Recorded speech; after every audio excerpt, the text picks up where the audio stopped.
yet it's got a really long history. I've found uses of conversate as far back as 1811. And it's interesting that it's a different shade of meaning, too. Yeah. It's a slightly more elaborate word that means something a little bit different. And it's formed from the word conversation. It's what we call a back formation, which is where someone tried to break conversation, the noun, back down into a verb, and instead of reducing it to converse, they reduced it to conversate. And this happens again and again in English, and it's one of the typical ways that we form new words. It's a legitimate word formation, but it's almost always marked in the ear of the hearers as not quite right. So you're like, you get kind of like, there's a little friction there when you hear it, because you're like, well, wait, I know that's not right. Unless you're used to hearing it. Yeah, unless you're used to hearing it. Yeah. Right. Before, in the early 1900s, it pops up in the speech, in the mouths of characters in fiction who are represented as rustic or rural, hicks, hillbillies, that sort of thing. And so, and not African American in particular, but just the speech of people who aren't urban or cultured or sophisticated or highly educated. And it actually shows up again and again in Caribbean English. It is still used today in the Bahamas and in Jamaica and in some of the other English-speaking Caribbean islands. And you're going to love this. Thackeray used it in one of his short stories that was published before 1853. And so conversate's got this long history, but in American English, it tends to pop up only in African-American vernacular English or in the language of young people who consume a lot of media that's created by or for African Americans. So what you're telling me is I have to go tell my kids that they were right, and I was wrong.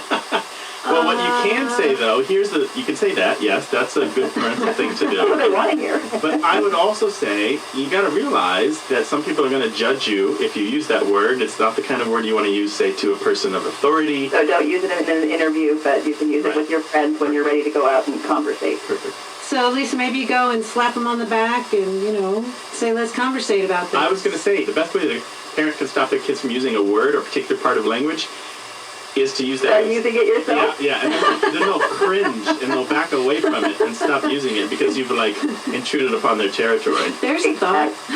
I do have a habit of doing that. And they will seek out language of their own that you don't know. Well, thank you for calling. Well, thank you for answering. Thank you. Take care. All right. Bye-bye. Bye-bye. Bye-bye. 877-929-9673 or send us an email to words@waywardradio.org.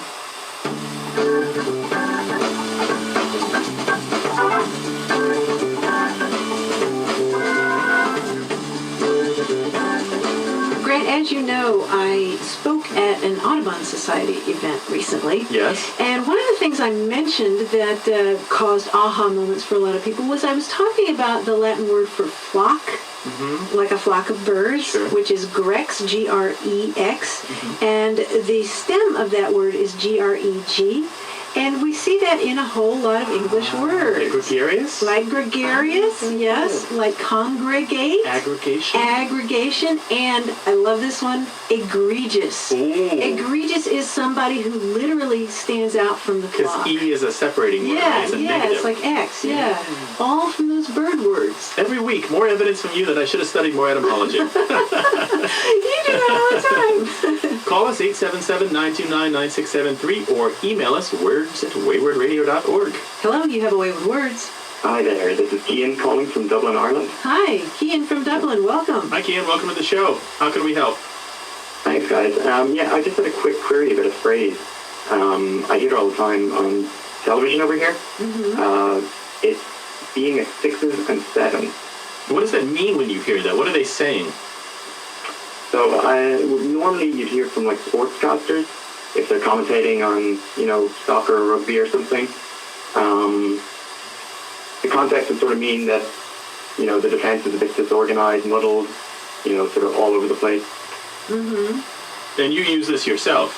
Oh yeah, I think it would be a pretty common term over here, but nobody seems to actually understand the actual literal meaning.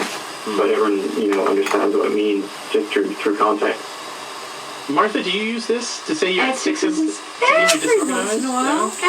Well, I'm not disorganized, but if I'm talking, if I'm talking about the idea of being disorganized, every once in a while, yeah. Or if I'm nonplussed, if I just can't figure out how to do something, Okay. I'll say I'm at sixes and I sevens. know it, but it's only from watching British TV shows, Yeah. reading British newspapers on the internet, and Yeah. listening to the BBC, that sort of thing. But it's not something I ever use. Really? At sixes and sevens, Yeah, to I mean do. disorganized or chaotic. I do, yeah, and it's the phrase itself is sort of that way. It's sort of disorganized and chaotic. And it's hard to history. figure out. Yeah, its history. etymology is disorganized as well, Key, and there are a number of theories, and as often the case, most of the theories are rubbish, but there may be one theory that has some legs, as they say in Hollywood about a successful film, Mm-hmm. and that is it might come from an old dice game that used French language for the numbers, which was 5 et 6.